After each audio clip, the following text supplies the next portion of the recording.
राजा साहब। जी शुक्रिया deputy speaker साहब।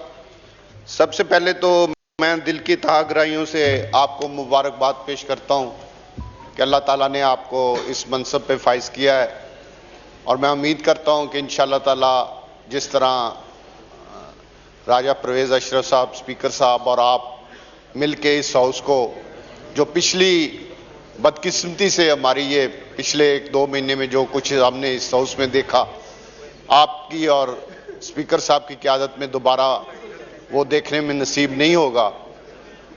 मैं इस लिहाज से भी आपको मुबारकबाद देता हूं कि आजकल पाकिस्तान में अगर सदर ने हलफ लेना हो तो उसको बुखार हो जाता है, अगर गवर्नर ने हलफ लेना हो तो उसको बुखार हो जाता है, लेकिन आप खुशकिस्मत हैं कि आज आपने हलफ लेना था और स्पीकर साहब को बुखार नहीं हुआ।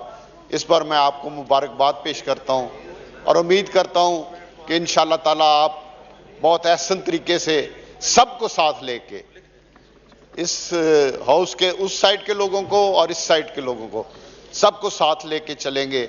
और पिछली जो आइन को इस हाउस में तोड़ा गया, मैंने पहले भी ये मुतालबा किया था, आज आपसे भी ये मुतालबा करता हूं कि जिसने इस हाउस के अंदर बैठ के आइन को तोड़ा है और आज वो बड़ा हीरो बनने की कोशिश कर रहा है, वो हीरो नहीं है, वो आइन शिकन है।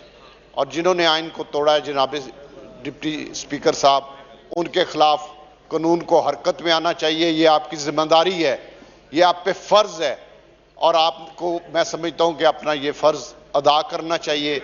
और इस फर्ज के लिए आपको चाहे जो भी मुश्किल आए, जो आज आइन को तोड़ के बड़ा हीरो बन तो यहाँ पे अदम एतमाद की तारीख आई थी, उसको मुस्तरद करके बड़े हीरो बनने की कोशिश कर रहे हैं, उनको एक सबक मिलना चाहिए, उनको एक निशाना इबरत बनना चाहिए, ताकि आइंदा से किसी में ये जुर्रत ना हो कि वो आपकी इस मुअज़्ज़ज़ कुर्सी पर बैठ के आइन को तोड़ने का सोच भी सके। मैं इन्हीं अल्फाज के साथ आपको एक दफ़ा फिर दिल के तह गहराइयों से मुबारकबाद पेश करता हूँ। शुक्रिया। Mr. Speaker, first of all, I want to congratulate you for your unanimously you are elected as Deputy Speaker of this August National Assembly. Sir, you are here to safeguard the Constitution of Pakistan. Sir, you are here to ensure the rule of law. And sir, your presence at this August House is to look after the traditions laid by our forefathers, laid by in the history of this August House, and the precedents and the values.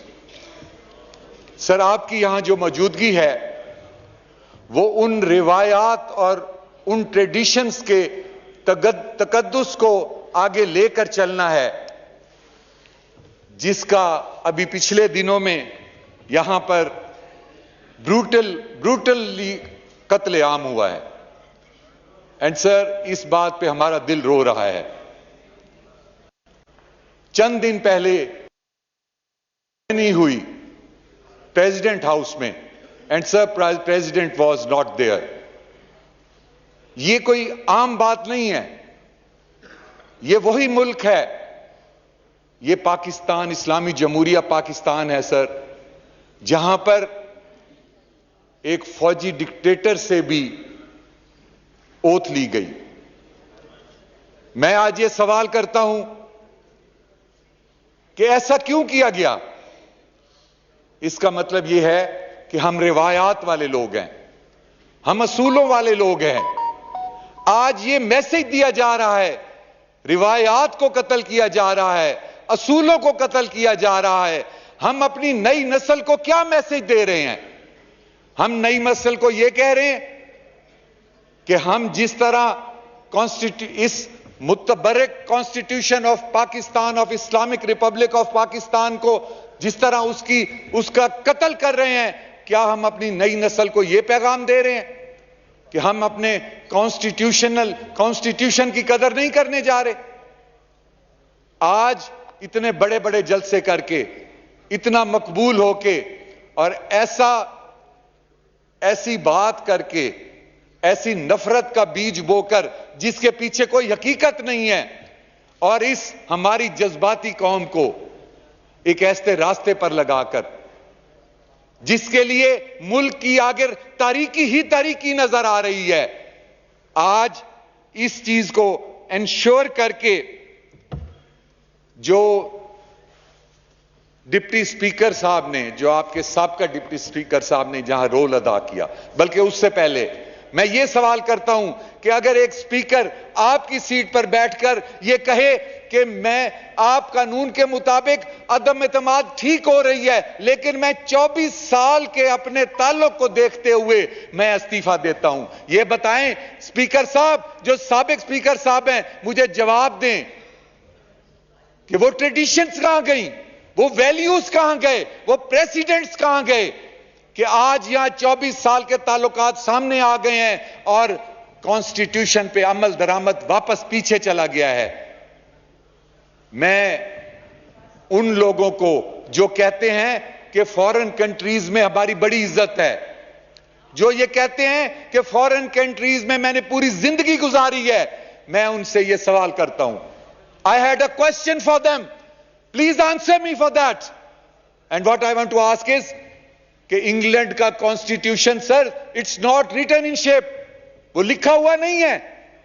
There are traditions, there are precedents, there are values. एक अनलिखे कानून को रवायात के ऊपर अमल करके एक कामयाब तरीन मुल्क इस दुनिया में बारिज़ वजूद में आ चुका है और यहां पर है, और हम अपनी रवायात का क्या मैसेज दे रहे हैं नई नस्ल को, हम अपनी रवायात का क्या हशर कर रहे हैं। Sir, mister speaker, you have observed the elections of chief minister in Punjab. Sir, वहां डिप्टी स्पीकर के ऊपर हमला करना, सर डिप्टी स्पीकर का हाउस में जाके हमला करना, और हमारे एक साबिक एक लीडर हमारे परवेज इलाही साहब, मैं उनकी बहुत दिल से कदर करता था, हमें सब ये बताते थे कि ये पूरा खानदान ये वैल्यूज वाले लोग हैं। सर, जिस दिन मैंने उन्हें देखा कि वो ऐवान में गैलरी में बैठे हुए लोगों को इशारा कर रहे हैं, आओ और पढ़ जाओ। Sir, are these the traditions? ये वैल्यूज है हमारी? हम इतने गरीब हो गए हैं वैल्यूज में सर, अपनी जाती मफादात के लिए हम इस मुल्क को आग में झोंक रहे हैं। Are these the values sir? उसके बाद आपने देखा गवर्नर का क्या रोल है, गवर्नर ने किस तरह हल्फ लेने से इनकार कर दिया। Sir, how is it possible? An elected chief minister is refuse for the oath ceremony. Sir, ये क्या हो रहा है? हम अपनी नई नस्ल को क्या मैसेज दे रहे हैं कि पाकिस्तान में कानून नाम की कोई चीज नहीं है, कॉन्स्टिट्यूशन कुछ नहीं है, वैल्यूज कुछ नहीं है। ये वक्त गुजर जाएगा सर, हुकूमतें आएंगी, हुकूमतें चली जाएंगी, फिर हुकूमतें आ जाएंगी, लेकिन ये जो आज ब्लेंडर्स हो रहे हैं, अभी मेरे भाई कह रहे थे कि ऑपोजिशन फलां, मैं आज आपको कहता हूं, कुछ लोग होते हैं गवर्नमेंट में, कुछ लोग होते हैं ऑपोजिशन में, कुछ लोग होते हैं जो गवर्नमेंट में रह के गवर्नमेंट के खिलाफ बात करते हैं और हक मांगते हैं और गरीब का और इस मुल्क के इंसाफ मांगते हैं। कुछ लोग वो भी होते हैं, क्योंकि हमारे यहां हर कोई अपने मफादात की जंग लड़ता है। तो भाई, मैं आपको बताना चाहता हूं, यहां कुछ ऐसे लोग भी जीते हैं जो ज़मीर की आवाज पर गरीब के हक के लिए और गरीब को इंसाफ दिलाने के लिए भी अपनी जिंदगी गुजारते हैं। आप अल्लाह का नाम लेकर, अल्लाह के निजाम का नाम लेकर, मैं किसी के खिलाफ बात नहीं करता, लेकिन खुदारा किसी का दिल ना दुखाएं। मैं आपके खिलाफ बात नहीं करता, लेकिन दिल ना दुखाएं। मैं सर आपको कंक्लूड कर रहा हूं, just 2-3 words and I am concluding it. मैं सिर्फ 2 बातें और करना चाहता हूं sir.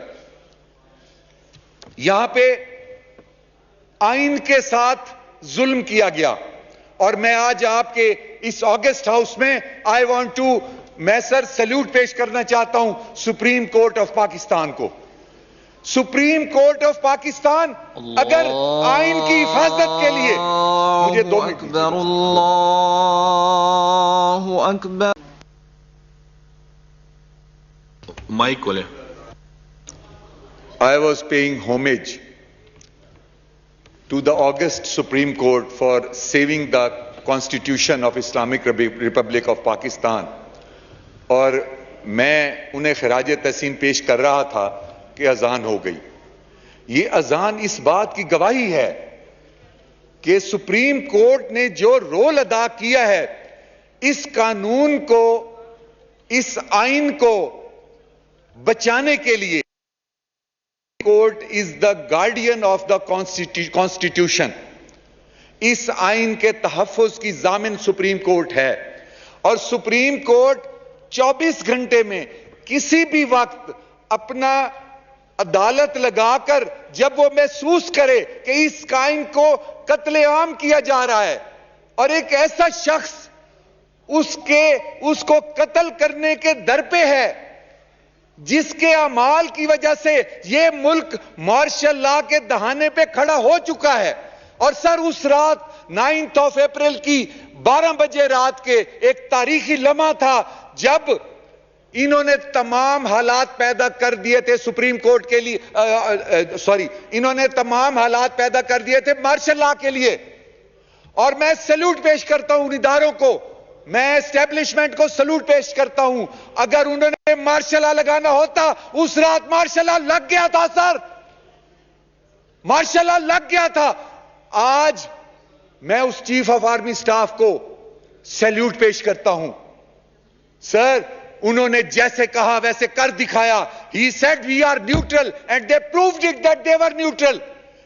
And not only this sir, उस रात जो इन्होंने अमल किया था उसके ऊपर अगर वो मार्शल लॉ लगाने जाते तो सारी अवाम, हर कोई कह रहा था कि अब मार्शल लॉ लग जाना चाहिए, और वो लगाना चाहते लगा सकते। लेकिन इस मौके पे अदलिया ने जो इंट्रीग किया, अदलिया ने रात के 12 बजे जो कोर्ट लगाई, उन्होंने अपने ऑर्डर्स को इंप्लीमेंट करवाने के लिए उन फोर्सेस को मैसेज दिया जो आइन तोड़ रहे थे। और उसके ऊपर मैं समझता हूं ये that was a historical moment sir, we have to appreciate them. आज हम असेंबली में खड़े हैं या हक की बात कर रहे हैं, सच की बात कर रहे हैं। ये मौका हमारे पास ना होता सर, इस वक्त मार्शल लॉ लग गया होता। जो मैं चीफ ऑफ आर्मी स्टाफ को मार्शल लॉ ना लगाने पे आई salute him sir, I salute the supreme court. दो असल इदारे हैं जिन्होंने इस मुल्क को इस बहरान से बचाया है। आई सैल्यूट देम। अब मैं आखिर में सिर्फ आपको सर यह कहना चाहता हूं कि जो लोग इस मुल्क के खिलाफ साजिश कर रहे हैं, उनके ऊपर जिसने एहसान किया है सर, उन्होंने उन सब पे जुल्म किया है। सबसे बड़ा एहसान सुप्रीम कोर्ट का और एस्टेब्लिशमेंट का उनके ऊपर है, जिन्होंने उंगली पकड़ के उन्हें 3 साल चलाया है, उंगली पकड़ के उन्हें गाइडलाइन दी है। और जिस दिन उन्होंने गाइडलाइन नहीं दी, ये अपनी हुकूमत नहीं बचा सके। सर ये इनका आज की रवायत नहीं है कि ये उनके खिलाफ कर रहे हैं। हामिद अली खान साहब इनके बहुत पुराने थे, मियां साजिद परवेज थे सर, इन्होंने, मैं क्या क्या नाम बताऊं आपको, इन्होंने उनको धोखा दिया। जिन्होंने इनका धरना अरेंज करके सब कुछ करवाया, इन्होंने उनको धोखा दिया। इन्होंने जहांगीर तरीन सर, जिसने ये हुकूमत बनाने की जो वजह था, जिसने सारे आजाद लोगों को अपने जहाजों पे चढ़ा के ले आके इनकी हुकूमत पंजाब की और सेंटर की बनाई, उसके साथ क्या सलूक किया, इन्होंने इदारों के साथ क्या सलूक किया। मैं आज आपके तवस्सुत से I want to appeal those youth, those people of Pakistan जो आज इनके दीवाने हुए खड़े हैं, खुदारा ये आपको धोखा दे रहे हैं। खुदारा समझ जाएं, खुदारा समझ जाएं, ये सिर्फ अपने इक्तदार के लिए, सिर्फ अपने इक्तदार के लिए इस मुल्क को बेच रहे हैं, इस मुल्क को धोखा दे रहे हैं। इनके देखें क्या इन्होंने किया है। आज तक ये कहते हैं हम इंटरनेशनल कंट्रीज के लीडर हैं। सर इनसे पूछें, आईएमएफ से जान नहीं छुड़वा सके, फैटफ से हमारी जान नहीं छुड़वा सके। इन्होंने इंडिया को इन्होंने दोस्त कहा है, इंडिया को दोस्त कहने वाला कौन हो सकता है सर बताएं? जब तक हमारे कश्मीरियों, हमारी माओ बेटों की, बहनों की इज्जतों पे खेला जा रहा है, ये उसको हीरो कैसे बना सकते हैं? फॉरेन पॉलिसी के लिए पूरी दुनिया के सारे मुल्क खत्म हो गए थे कि इन्हें इंडिया ही मिला था। सर जब से ये आए हैं ये मुल्क नीचे गया है, और अगर ये फिर आ गए तो शायद ये मुल्क ना बचे। मैं उन लोगों को ये मैसेज देना चाहता हूं। और आखिर में सर फिर I want to congratulate you sir। करता हूं कि सर ट्रेडिशंस का लिहाज, कॉन्स्टिट्यूशन पे अमलदारी और प्रेसिडेंट्स को साथ लेके चलना और इज्जत के साथ एक दूसरे के साथ चलना और सबको बराबर मकाम देना, यही हमारा इस्लाम कहता है सर, और यही हमारे मुल्क का आइन कहता है। बहुत बहुत शुक्रिया। I am thankful to you. Mir Munnawar Ali